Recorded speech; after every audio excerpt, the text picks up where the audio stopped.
Hello. Everything seems to be in order. We'll be starting momentarily.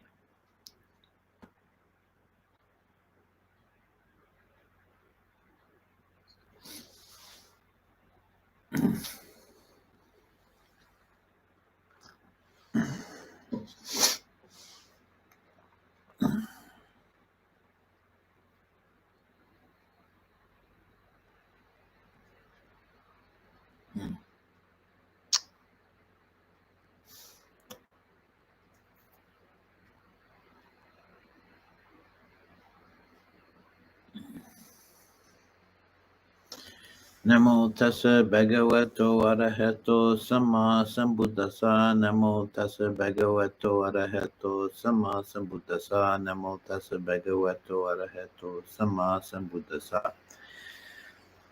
Okay, good evening, everyone, or good morning, good afternoon, depending on where you are. This time, I'm continuing on the Vipassana series. We're getting close to the end of it, working through the stages of insight. And where we've gotten so far is that after various ups and downs, let's say, the meditator comes to a point of a nibbida, that is a disenchantment, having seen the three characteristics and the unsatisfying, impermanent, and empty nature of the formations. At first, the meditator reacts, after seeing this clearly, at first the meditator reacts negatively with fear or a feeling of despair. And this we call the dark night of the soul, using Christian terminology. But if this is faced with determination and courage, the meditator can get through that very relatively quickly and come to the point of disenchantment or nibbida, of saying, "Oh yeah, this is the way things are," and there remains still a sense of a lack of interest, or a sense of wanting to get beyond the formations. One loses interest in the formations, in a sense. Formations being whatever arises in the mind stream, the conditioned objects, or samsara more generally. So having reached that stage, we now go on to, I'm going to cover two stages because they're kind of hard to talk about separately. There's the stage of what's called reobservation, and the stage of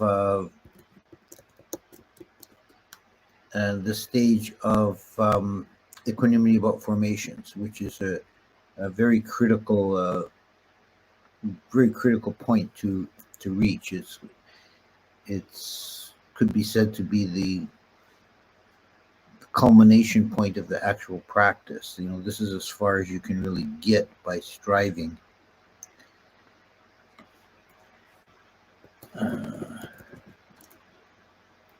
Excuse me, I just want to call up the text of that. Search is being really slow. Never mind.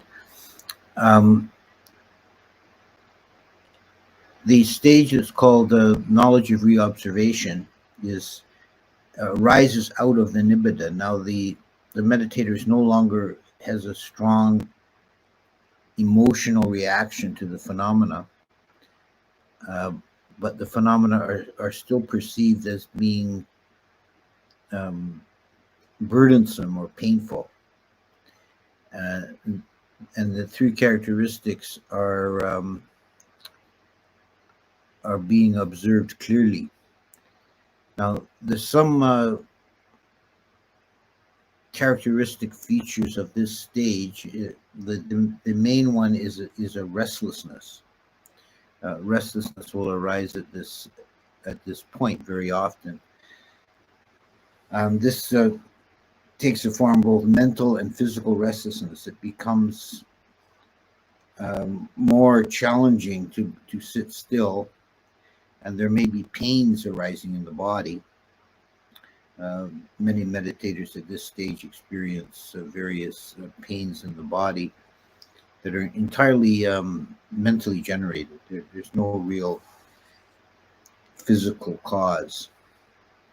There's also a mental restlessness that the mind, it takes some effort to keep the mind from wandering.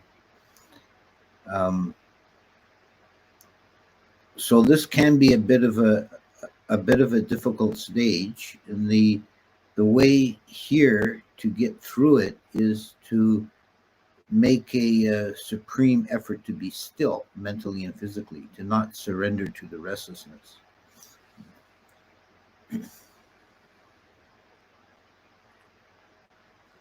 It's called a reobservation because having passed through the various emotional reactions of fear and despair and so on, and come to the point of disenchantment, you're now once again observing the phenomena with a clear mind.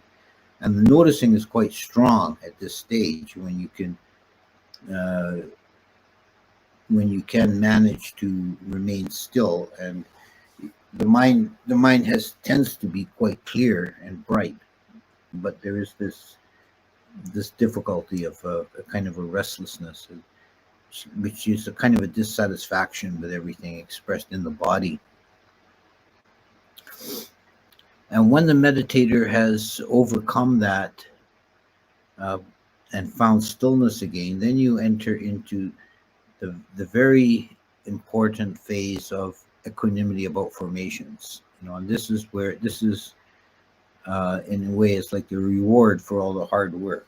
You get here, Mahāsi Sayādaw says that in one of his more poetic turns of phrase, he says that this stage has many virtues, blessings, and powers. You reach a place of great peacefulness. The restlessness and the painful sensations all go away, and that you're completely at ease. And there's no sense. What's important here is there's no sense anymore of making an effort, but the meditation proceeds on its own flawlessly. You just continually noticing objects. And the mind just naturally is very still, and it's possible to sit still, and there's a great sense of peacefulness. And it's called equanimity because this is the predominant feeling tone. There's neither happiness nor sadness in equanimity about formations. There's just a profound peacefulness. There's absolute neutrality towards what's arising, and a great clarity. And meditation it feels like it's going really well. It is going really well. And there's no sense of trying or making an effort. The objects are just presenting themselves before the mind.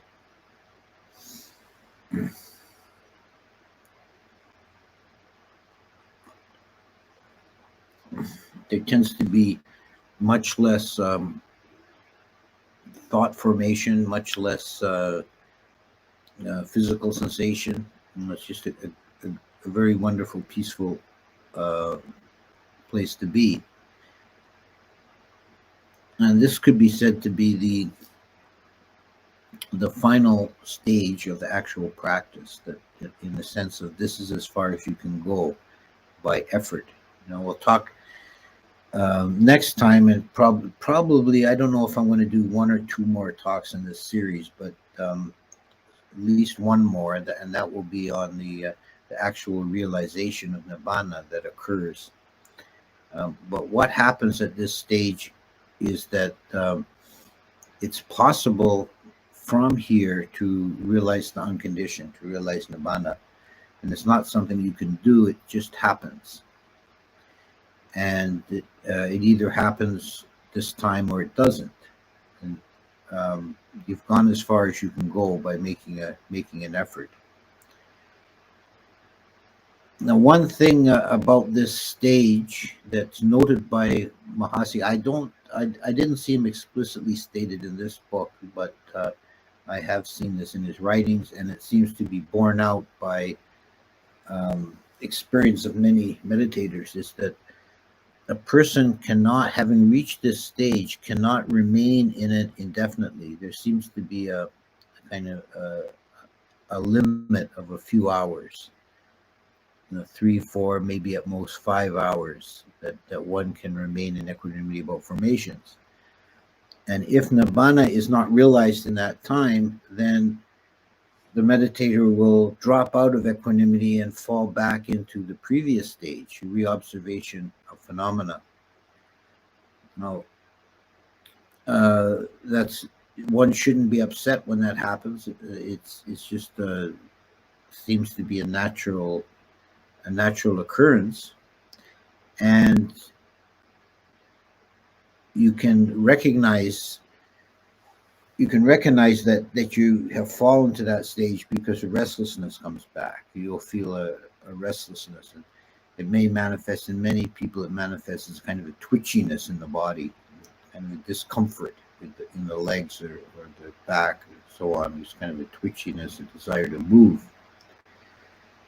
And once again, you can get back to equanimity by bearing through the restlessness and any physical discomfort and making yourself sit still and trying to make an effort to be still mentally. And you'll get back to equanimity, and you'll cycle in and out.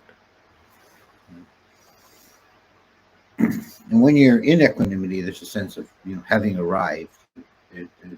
Now the meditation's just happening. I'm not having to do it. There's no more struggle. There's no more effort.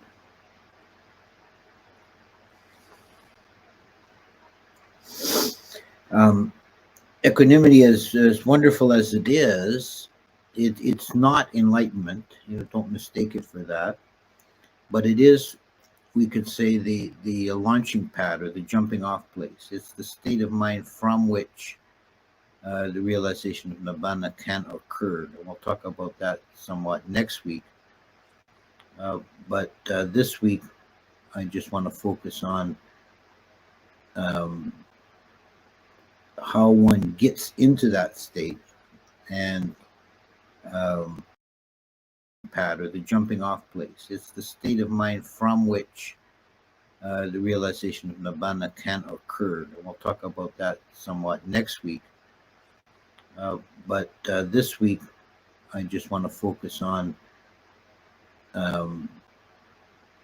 how one gets into that state, and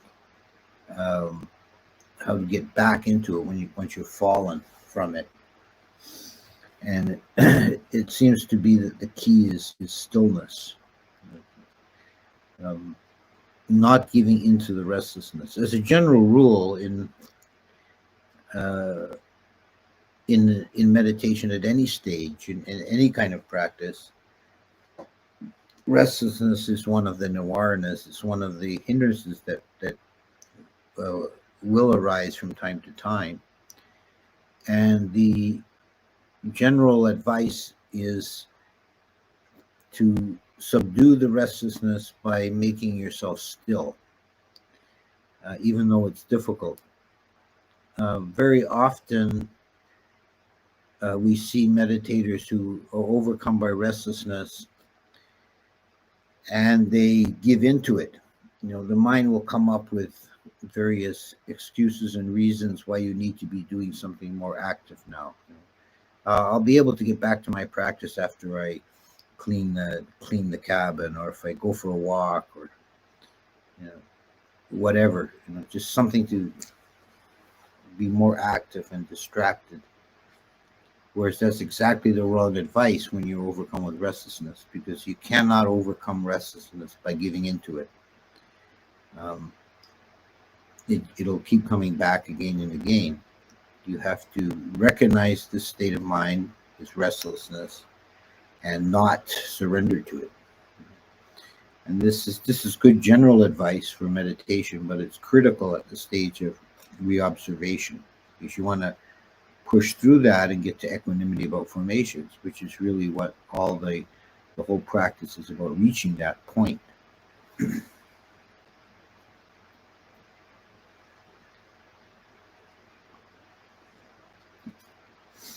So besides that stillness, the other mental factor that is very important to cultivate all the way through, and it becomes a natural predominant feature in equanimity about formations, is just that, equanimity, upekkha. To try and always strive for that middle point, that center of neither being attached or being averse, but just being present, just calmly abiding in the present moment, whatever it might be. There's a special form of equanimity that applies in Vipassana meditation, and the word from the Abhidhamma is tatramajjhatthana. Bhikkhu Bodhi translates that as specific neutrality, which is a very good translation. It catches the two aspects. A literal breakdown of the word would be the state of middleness, or the state of being in the middle about that. Tatra is that, and it's an emphatic that. So that's the specific aspect. It's very important in developing Vipassana meditation that one develops a precision of noticing, not just a fuzzy general awareness, but a clarity of what is the object of consciousness at this moment. And then being in the middle means not being swung by the emotions into either fear or fascination, neither attached nor averse, but just being in the middle, calmly observing. It's tatramajjhatthana. That's the kind of tone of mind that one should be striving for all the way through in Vipassana. And it comes quite naturally in equanimity about formations. This quality of upekkha, maybe I can say a few words about that, because it's quite important. In general, upekkha is a neutrality of mind, and it has a lot of different nuances depending on context. And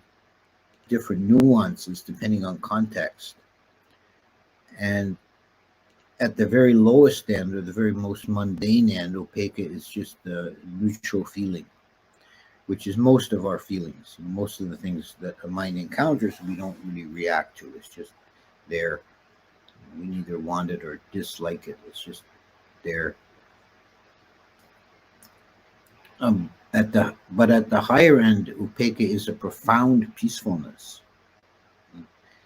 And you can see its elevated status both in the jhana path, where fourth jhana, the highest of the rupa jhanas, is marked by the tone of equanimity, or upekkha.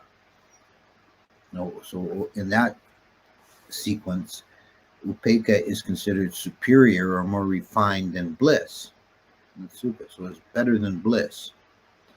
And there's a line, and I think it's from one of the commentaries, a kind of poetic line that says, that describes equanimity as sukha parasukham, or the bliss beyond bliss. So it's this profound peacefulness. And here we see it at the summit of the insight path as well, when Vipassana reaches a culmination in equanimity about formations, and the mind's abiding in this peaceful, wide awake, clear state. So there's no bliss or rapture here, but there's a complete sense of ease. There's no discomfort in the body. There's no stress in the mind. One's just being. It's a pure being. And one's not really doing anything in this state. You're just basically sitting there, but your meditation is flawless.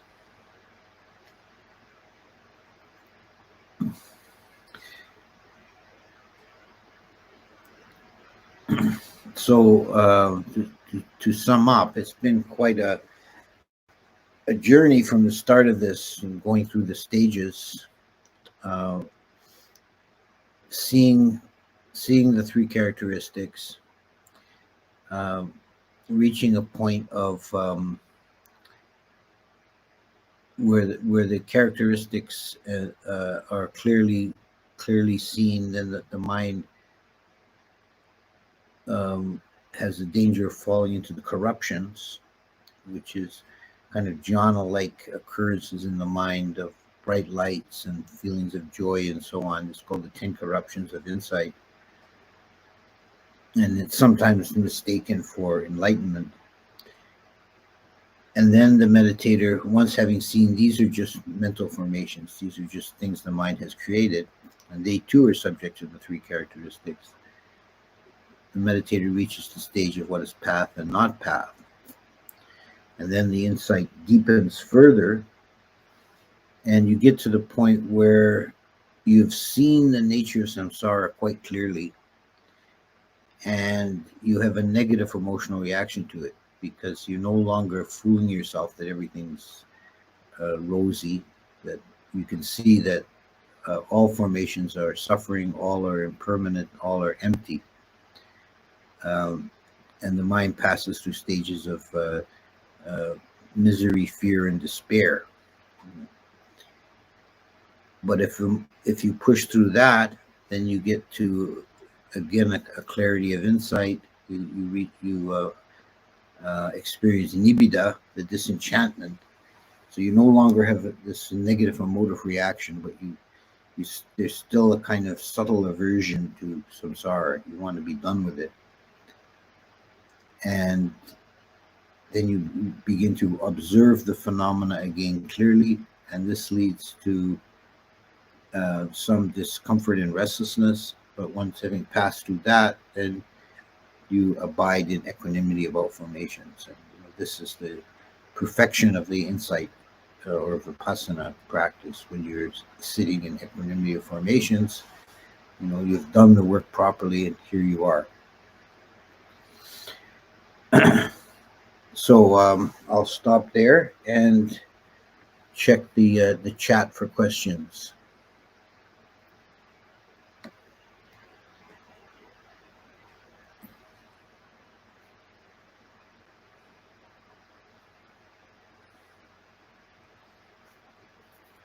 So go ahead. I don't see any questions yet. Just if you have something, type it in. Okay, here we go.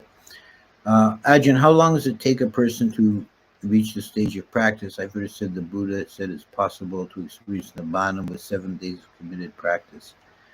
Yeah, what you're referring to is the Satipatthana Sutta. At the end of the Satipatthana Sutta, the Buddha says if you practice in this way for 7 days, you can realize Nibbana. And this is generally seems extreme to most people. So it's generally interpreted as meaning if you can go 7 full days of perfect mindfulness without missing a single thing, then you're sure to realize Nibbana. But if you've ever tried meditating, you know how difficult it is to go even an hour without the mind wandering. So setting at a pretty high bar, actually. As for, in practice, there's no really fixed time frame.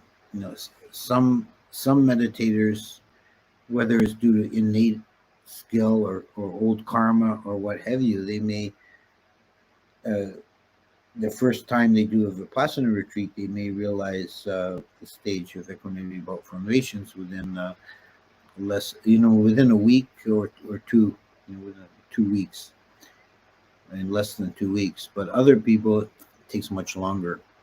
I think if you have some recognition of the difficulties and don't succumb to them, and we talked about at the different stages, the different particular obstacles one might meet, but the general guiding point always should be to strive for equanimity and determination. Just keep going. Don't give up on it. Okay, next question. There are these three characteristics. Here's a quotation. There are these three characteristics that define the conditioned. What three? An arising is seen, vanishing is seen, and its alteration, what persists is seen. Doesn't the alteration while it persists part contradict the Abhidhamma idea of instantaneous arising and ceasing of Dhammas? Yeah, there was quite a controversy in early Buddhism between the different schools. Controversy in early Buddhism between the different schools about exactly how to talk about arising, persisting, and ceasing. And some schools held the position that there really is no persisting. It's an illusion. There's only arising and ceasing. In any case, it's occurring in these three are occurring in such a rapid time frame that it's not really a practical issue. It's more just on the level of theory. Next question. I have done a fair bit of samatha meditation, but never vipassana, yet I notice a number of steps are familiar. Is it possible to progress similar to Vipassana through daily life experience? I would say that it's theoretically possible, but kind of improbable. You know, the exercise of doing the Vipassana meditation is a kind of a hothouse for the a kind of intense experience for the mind but one should be noticing all the time, trying to be mindful all the time. But when you do Vipassana, you're really intensifying that experience and pushing yourself through the stages relatively quickly.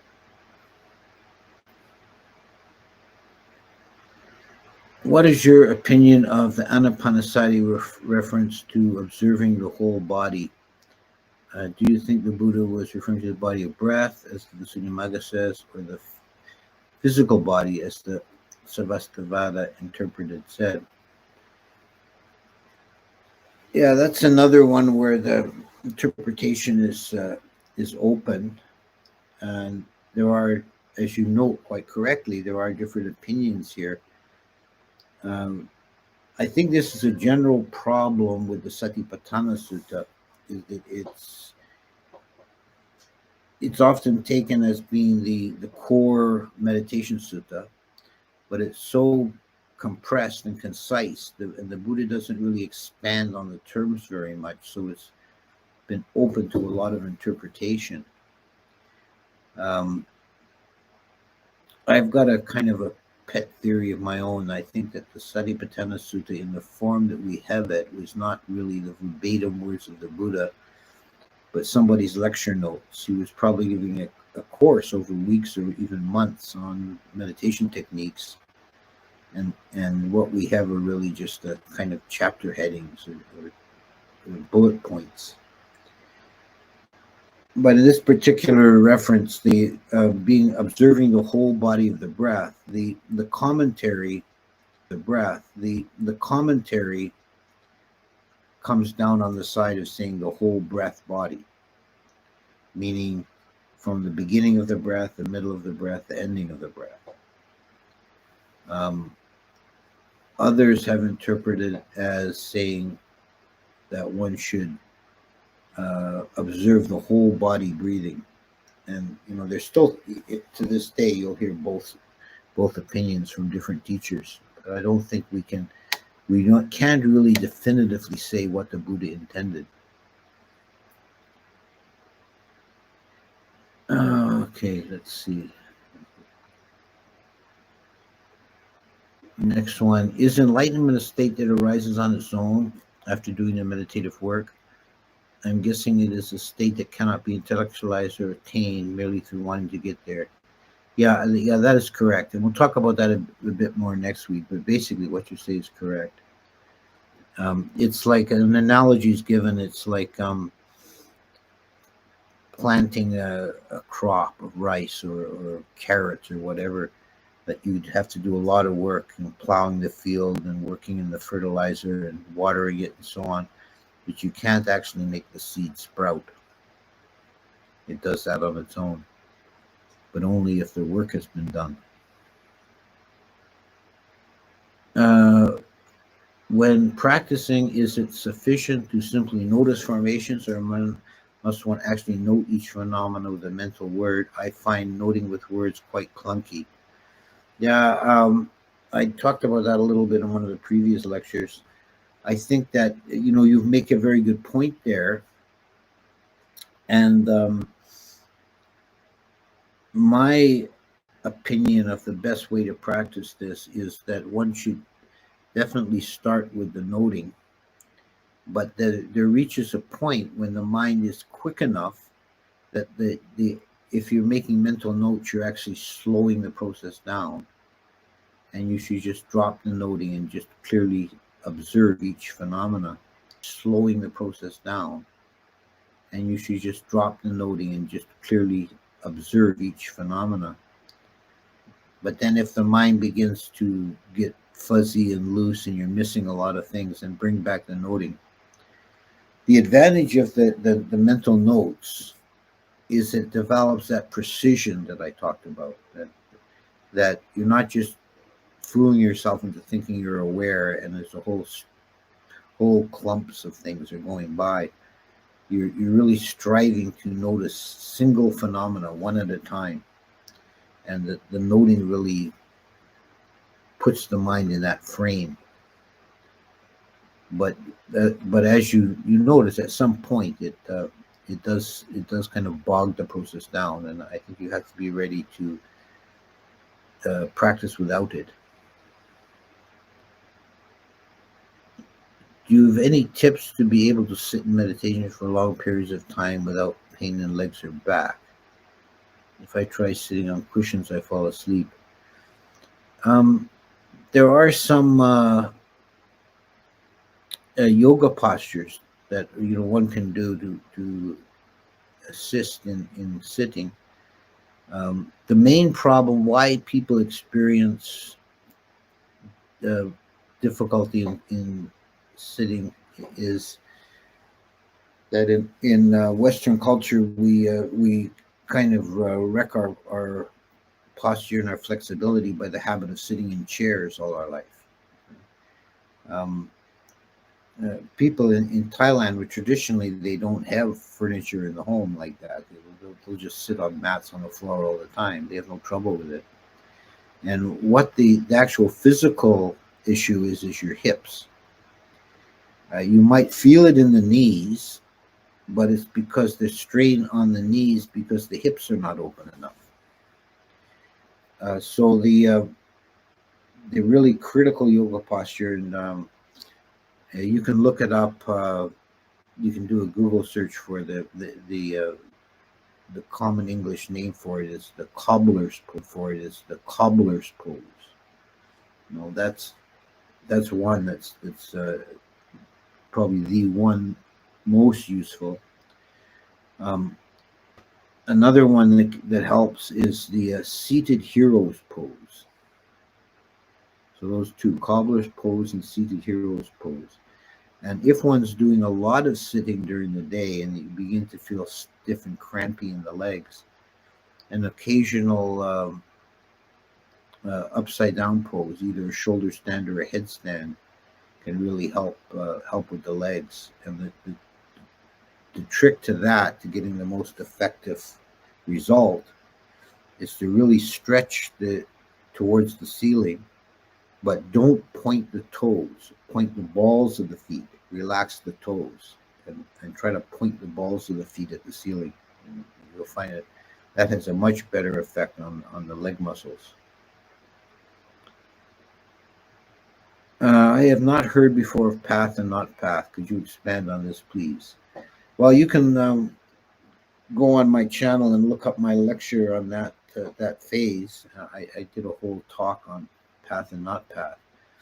But what that just brief summary here, it comes after the corruptions of insight, that one has experienced various phenomena that are all kind of pleasant, and they're only called corruptions because the meditator can become attached to them. If they're just seen as formations, they're not corruptions. They're things like seeing a bright light, feeling very energized, feeling very buoyant and joyous, piti arising in the body, overwhelming feelings of faith and happiness.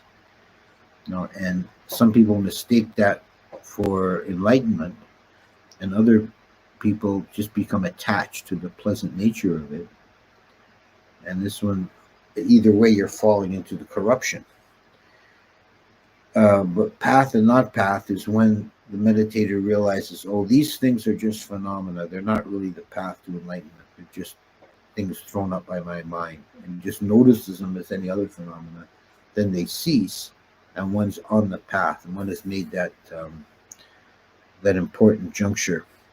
And some teachers will say that the meditation only really starts after realizing that what is path and not path, that the serious work only begins then. Next one, Buddha says, one who sees him sees the Dhamma, one who truly sees Dhamma sees him. I've lost my place here, wait a minute. In other places, seeing the truth of Dhamma is seeing a glimpse of Nibbana.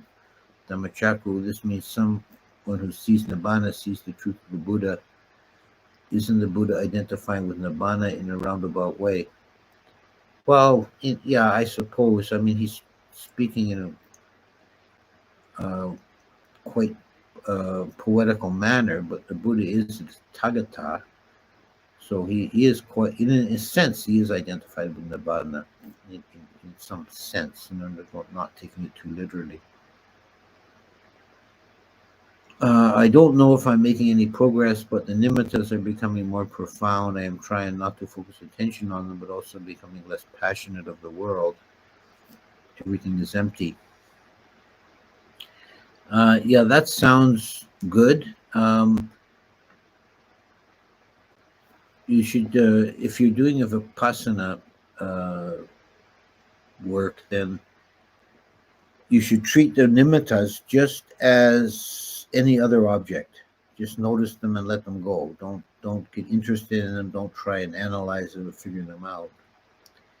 If you're developing samatha and a nimitta arises, you can take that as an object and try and focus on that.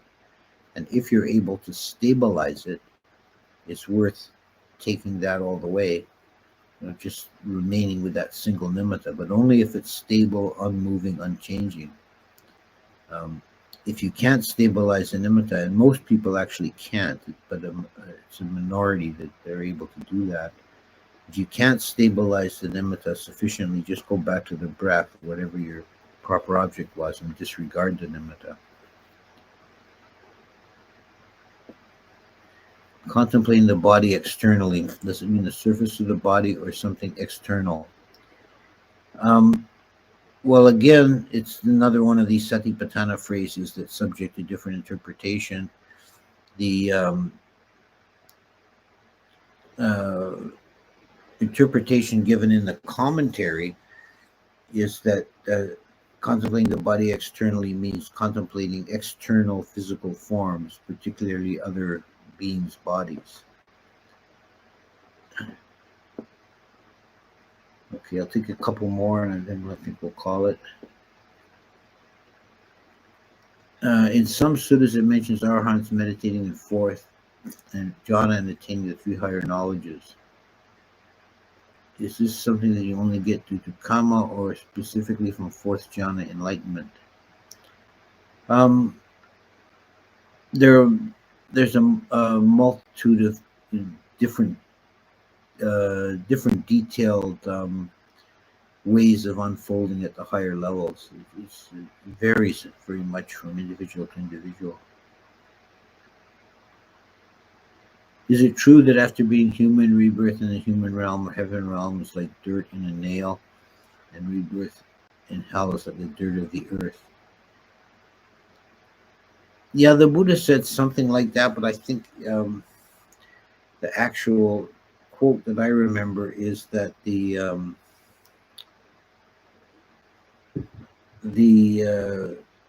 pleasure, the most extreme pleasure and well-being of a human or a dewa is like dirt under the nails, and the experience in abundance like the dirt of the earth.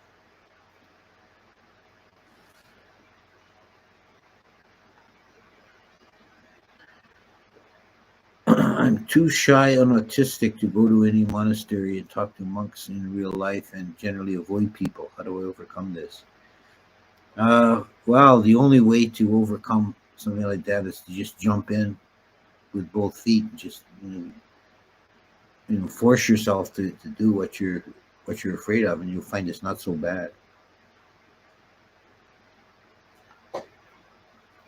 When doing sitting meditation, do you recommend laying against the wall to sit longer? If one has trouble with the back, you can support the back sitting in a chair or against the wall. But what is the most effective way to do that is to put a pillow or a cushion behind, just above the hips. So you're supporting the lower back, but the shoulders are not touching anything. So, because if you're leaning back and with the whole back, there's a tendency to get too sleepy or to have a bad posture, a kind of curved posture. So, if you can find a way of supporting the lower back but not the upper back, then that's the ideal for that. Okay, I think we'll call it for that today, and I'm going to have a look at the text and decide if I'll finish next week or we'll do two more in this series. But we're getting near the end. Okay, goodbye, everyone.